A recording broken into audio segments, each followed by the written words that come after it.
Le royaume de Kensuke, un film de Neil Boyd et Kirk Kendry, d'après le roman de Michael Morpurgo, est sorti en salle le 7 février 2024. C'est un dessin animé féerique qui raconte l'histoire d'un enfant nommé Michael, âgé de 11 ans.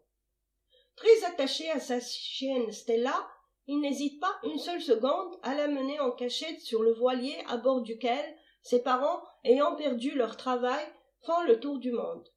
C'est en voulant sauver son animal de compagnie, suite à une terrible tempête, qu'il se trouve propulsé dans la mer. Beaucoup d'événements vont alors se produire. Michael se réveille miraculeusement, non loin de lui Stella, sur une île toute grisâtre et apparemment déserte. Mais, un matin, un plat est là, servi pour lui et sa chienne. Aussi, le décor change tout d'un coup, puisque l'île devient, comme par enchantement, tout en couleurs. L'enfant réalise qu'il y a forcément quelqu'un qui s'est aperçu de leur présence. Il appelle la personne qui leur aurait porté main forte, mais peine perdue. Personne ne répond. Le plat est ainsi servi tous les jours, jusqu'à ce que Michael aperçoit au loin un bateau et réussit à faire du feu dans le but d'attirer l'attention des passagers. C'est alors qu'un homme âgé surgit de nulle part, la silhouette très mince, avec sa mi-longue barbe blanche et son air asiatique pour éteindre le feu. Il tracera avec son bâton sur le sable un trait le séparant de l'enfant et sa chienne pour afficher son mécontentement. On comprend par la suite que l'homme craignait que les passagers du bateau se rendent compte de l'existence de l'île qu'il veut absolument préserver et qu'ils peuvent représenter un danger.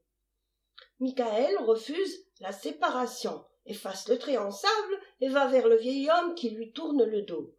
Ce n'est qu'en se blessant suite à un accident que l'enfant réussit à attirer l'attention de l'Asiatique qui se sentit obligé de le soigner. C'est là que commenceront les tumultueux événements qui se produiront dans un décor inouï et paradisiaque de couleurs et de cris de divers animaux. L'île cache en vérité une grande forêt vierge que protège le vieil homme dont enfin l'enfant connaît le nom. Il s'agit de Kensuke. Ce dernier dévoile alors au petit les secrets de la forêt et ses liens très forts tissés avec les animaux qui y sont présents. À la manière de Tarzan, il a sa façon de réunir par exemple les singes autour de lui en émettant un son spécial ressemblant à une douce mélodie et en leur offrant après des fruits. Le spectacle se passe comme si c'était une offrande puisque les singes sont là, très sages, attendant le signal pour prendre chacun à son tour dans un parfait ordre un des nombreux fruits présentés dans un grand panier. L'enfant assiste à tout cela avec émerveillement, au point de penser qu'il en oublie ses parents et sa sœur laissés, sûrement très inquiets, à bord du voilier. Le film montre qu'on peut vivre en parfaite harmonie avec la nature tant qu'il y a respect et amour, deux choses que les braconniers ne connaissent pas, et que le dessin animé va nous montrer lorsque ceux-ci débarquent sur l'île avec leurs fusils pour s'emparer de quelques animaux. Malheureusement, il en arrive même à tuer une maman singe, qui était obligée de leur faire face, après avoir confié son petit à Michael, car les braconniers voulaient le capturer. Cette image douloureuse du sacrifice de la mère animale pour son enfant montre à quel point elle est plus humaine que ses agresseurs.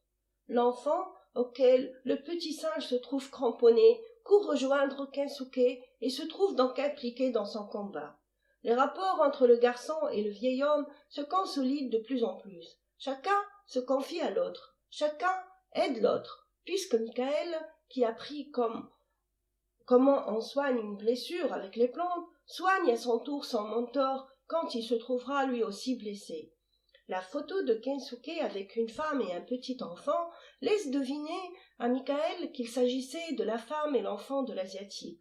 Ce dernier lui apprend alors qu'ils ont connu une mort tragique et que depuis, il ne vit que pour protéger l'île et que ce sera à Michael de se consacrer à cela après lui.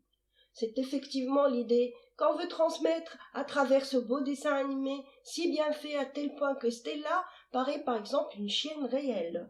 Les enfants sont le futur. L'amour et le respect de la nature doivent se transmettre à travers les générations. c'est de la responsabilité de l'homme de préserver la nature et de veiller à la protection des animaux qui se rapprocheraient tellement de nous humains. Leçon donnée par un vieil homme à un petit enfant. La même leçon est donnée par une petite fille au nom d'Automne au plus grand, telle son institutrice dans le film Le Dernier Jaguar, sorti le même jour, le 7 février 2024, qui est aussi absolument à voir.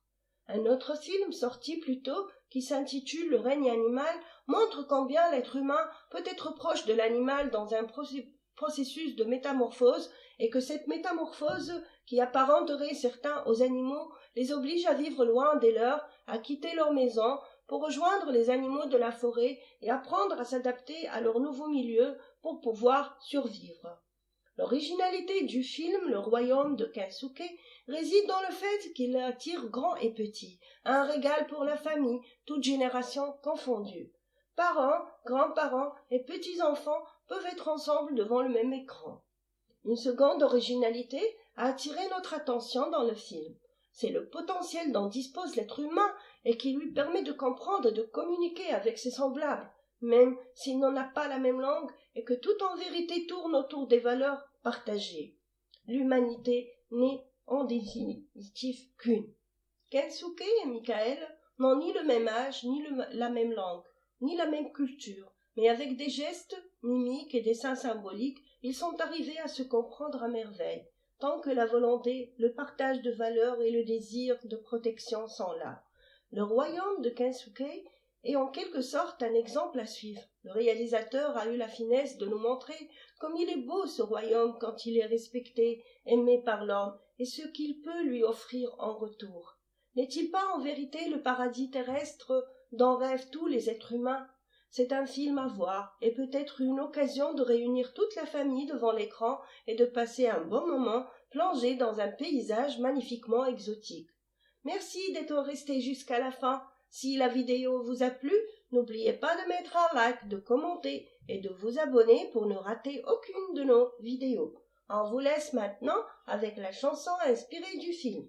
There is no flower in my house, but in my heart there is the big garden of love.